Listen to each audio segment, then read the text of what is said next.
Dr. David Berlinski, author of The Devil's Delusion. We have some questions for you that have come in over the internet. Here's one from a person who identifies himself as Dr. Bean, who submitted this question over Ricochet. In his gut, does Dr. Berlinski believe the Riemann hypothesis to be true? Close quote.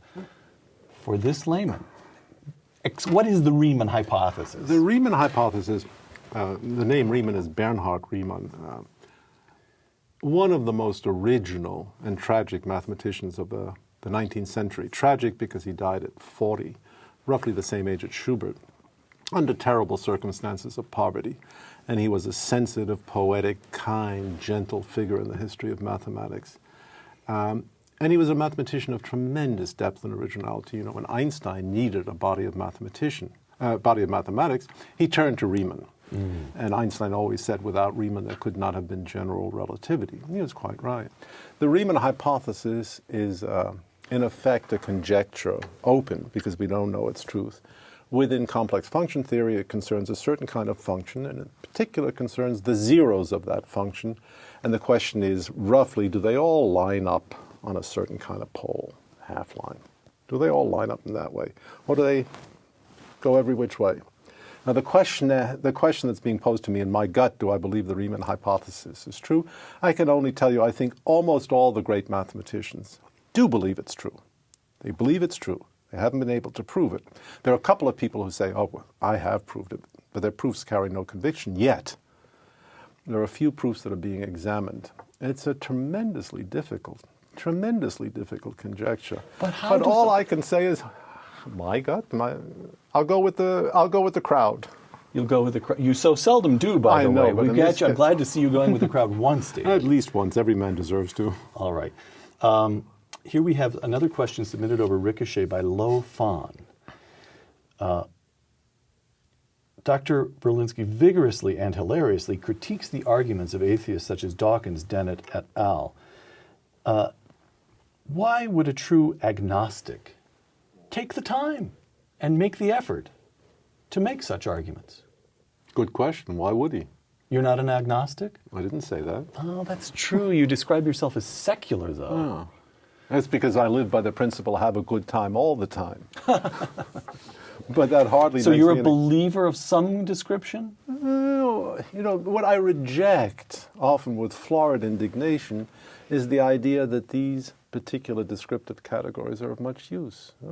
I can be a believer, I can be an agnostic, I can be a serious believer. It all depends. I think that's true for every human being. You remind me of one, talking about two deceased people. You may have known both of them. One I was quite a close friend of, Arnold Beichmann. I didn't know. You didn't know Arnold. Arnold Beichmann knew Irving Kristol from the time they were both young men on the Lower East Side of Manhattan. And Arnold announced to me one day that Irving was becoming more religious, to Arnold's great amazement. So Arnold said to Irving, "Do you believe in God?" And Irving Kristol's reply was, "That's not the interesting question." I think he was right. All right. Does God believe in me? From Facebook, Sam Cox. Are atheists as a group, do you find, politically predictable? Left, right, libertarian? I think overwhelmingly there is a real current of intellectual sympathy between leftist politics and atheism. I think that is historically true. And it goes through Marxism. But it also goes through... It comes from Marxism, or it emerges and it goes through it? I see. You also see that in Nazi ideology. There's a tremendous amount of pagan rite and ritual in Nazi ideology, but these people basically didn't believe in anything except their own power. In the end, that's what they believed in. Certainly didn't believe in the existence of a power superior to their own. And have you traced, or are you aware of anyone who traced the influence of Nietzsche on Nazi ideology? Is there a connection there? There seems to be. But don't forget, Nietzsche is quite a difficult writer. And the guys who were framing Nazi ideology were not all that swift, has to be said. All right. From Jacob Logan, also submitted through Facebook. What's the single hardest question an atheist ever asked you? An atheist ever asked me? Yes. the hardest challenge you've received from an atheist? Well, that's a really interesting question because it supposes a degree of interaction in these debates, which I really have not held. I debated Christopher Hitchens, and we asked questions of one another.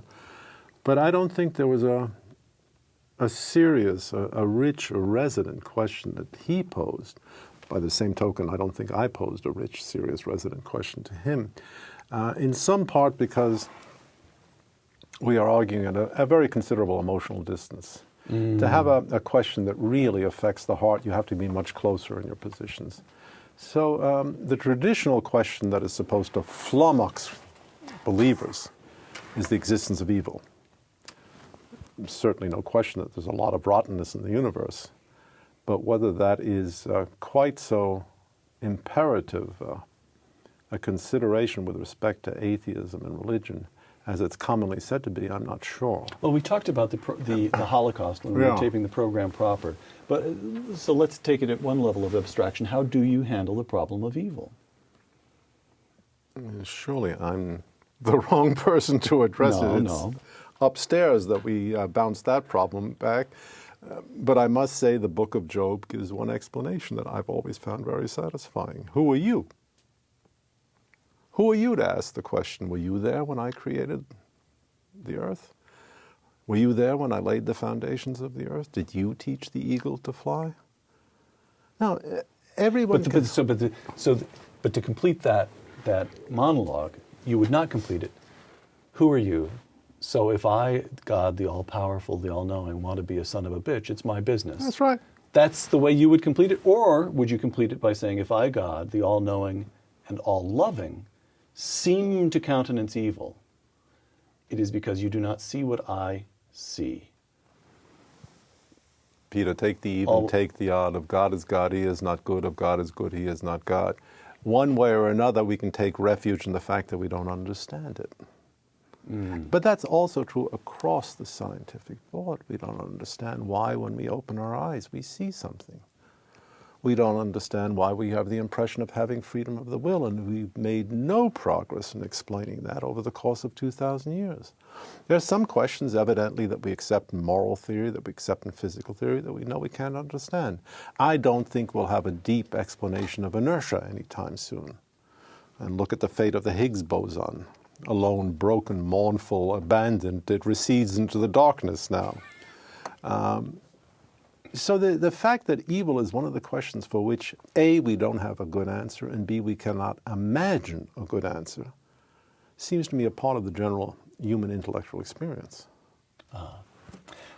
Dr. David Berlinski, author of The Devil's Delusion, thank you. My pleasure. Thank you for having me.